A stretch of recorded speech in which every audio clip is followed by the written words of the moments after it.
आज का दिन जनपद गौतम बुद्ध नगर जनपद की दृष्टि से अत्यंत महत्वपूर्ण दिन है। एक साथ इस जनपद में नोएडा, ग्रेटर नोएडा और यमुना अथॉरिटी के तत्वाधान में उत्तर प्रदेश राज्य परिवहन निगम के द्वारा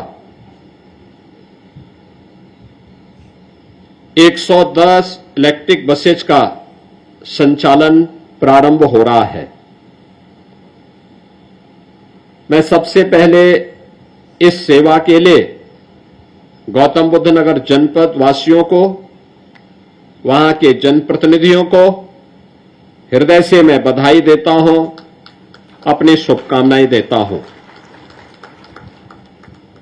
हम सब जानते हैं कि आदरणीय प्रधानमंत्री जी ने पूरे देश को ग्रीन मोबिलिटी और सस्टेनेबल डेवलपमेंट के बारे में एक विजन दिया।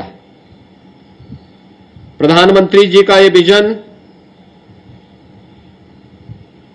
उन वैश्विक चुनौतियों का सामना करने के लिए जो जाने अनजाने में भौतिक विकास के लक्ष्यों को प्राप्त करने के लिए दुनिया ने स्वयं प्रदान किए हैं या स्वयं का वर्चस्व स्थापित करने के लिए दुनिया पर युद्ध थोपे हैं। आज उसकी कीमत पूरी मानवता चुका रही है। ग्लोबल वार्मिंग, जलवायु परिवर्तन, इन सब के साथ साथ पश्चिम एशिया में चल रहे हैं गतिरोध, ये सभी चुनौतियां हैं हम सब के सामने, जिनके कारण वायु प्रदूषण की भीषण समस्या, अतिवृष्टि, अनावृष्टि, ओलावृष्टि, इन सब का सामना पूरी दुनिया को करना पड़ रहा है। और इसीलिए इन सब बातों को ध्यान में रख करके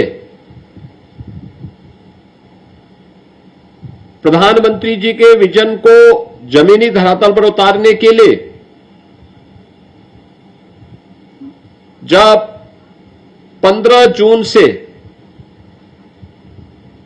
भारत का सबसे बड़े एयरपोर्ट के संचालन का कार्य प्रारंभ होने जा रहा है,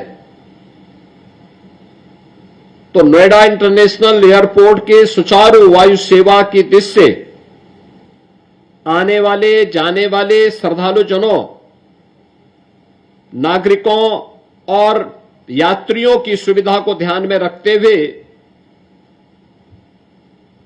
और देश के सबसे बड़े आईटी एंड इलेक्ट्रॉनिक्स के हब में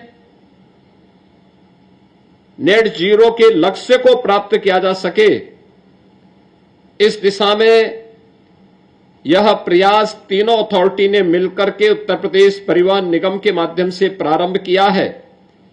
मैं इस प्रयास के लिए तीनों अथॉरिटी के साथ साथ परिवहन निगम को इस सेवा को शुभारंभ करने के लिए हृदय से धन्यवाद देता हूं।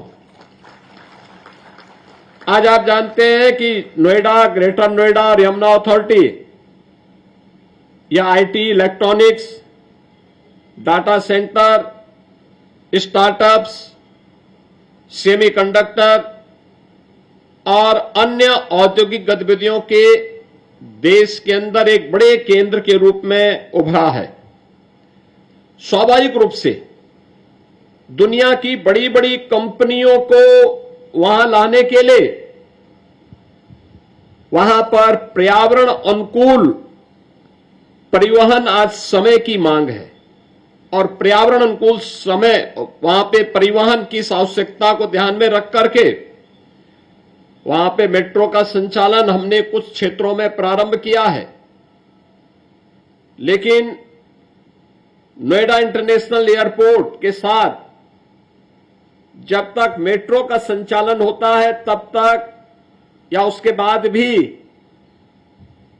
लास्ट माइल कनेक्टिविटी की दृष्टि से इलेक्ट्रिक बस का संचालन एक महत्वपूर्ण मील का पत्थर साबित होने जा रहा है और 110 बसेज का इलेक्ट्रिक बसेज का संचालन 15 जून तक ये इन तीनों अथॉरिटी के द्वारा प्रारंभ होगा और धीरे धीरे इसकी मांग के अनुरूप इसमें बढ़ोतरी करके 500 इलेक्ट्रिक बसेस का संचालन अकेले इन तीनों अथॉरिटी के माध्यम से गौतम बुद्ध नगर जनपद के अंदर करने के एक बड़े लक्ष्य को लेकर के हम आगे बढ़े हैं। नए भारत के नए उत्तर प्रदेश में आज आपको परिवर्तन देखने को मिल रहा होगा। 2017 के पहले का उत्तर प्रदेश और 2017 के बाद का उत्तर प्रदेश। 2017 के पहले टूटी हुई सड़कें, नदारद बिजली, अराजकतापूर्ण वातावरण, सुरक्षा का कोई पुरसा हाल नहीं, प्रदेश के अंदर चारों ओर अव्यवस्था और अराजकता के इस वातावरण में प्रदेश के नागरिकों के सामने पहचान का एक संकट खड़ा हुआ था।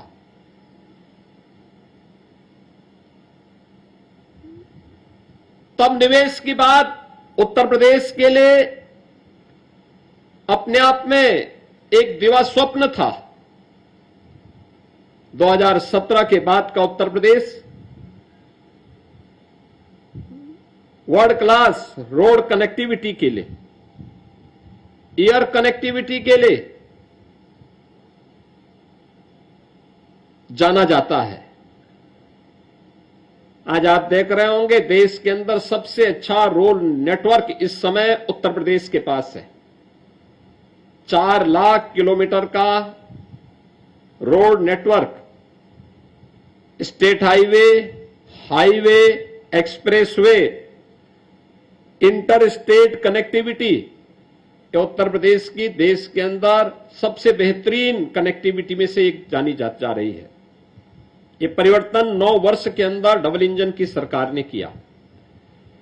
आज यूपी जो अपनी बदहाल सड़कों के लिए 9 वर्ष पहले जाना जाता था, आज वह एक्सप्रेसवे के रूप में अपनी पहचान बनाया है। जो भी व्यक्ति गंगा एक्सप्रेसवे से चल रहा है, मेरठ से प्रयागराज के बीच गंगा एक्सप्रेसवे, हम लोगों ने 2019 के प्रयागराज कुंभ में इसकी घोषणा की थी, कैबिनेट ने इसकी घोषणा की थी। आज जो भी इस एक्सप्रेसवे से चलता है, एक बार उसका एहसास होता है कि क्या ये वही उत्तर प्रदेश है जिस उत्तर प्रदेश में पहले सड़क और गड्ढे का पता नहीं लगता था। Purvanchal expressway, Bundelkhand expressway, Gorakhpur link expressway, Delhi Meerut 12 लेन का एक्सप्रेसवे, या अभी कुछ ही दिनों के बाद लखनऊ कानपुर के बीच में बने हुए लखनऊ कानपुर का एक्सप्रेसवे, जिसका बहुत शीघ्र लोकार्पण होने जा रहा है। ये नए उत्तर प्रदेश की एक नई पहचान बने हैं। कोई सोचता था कि यूपी के अंदर एयर कनेक्टिविटी इतनी बेहतर हो पाएगी? प्रयागराज में मात्र 11 महीने के अंदर एयरपोर्ट बनकर के तैयार हुआ। जेवर देश का सबसे बड़ा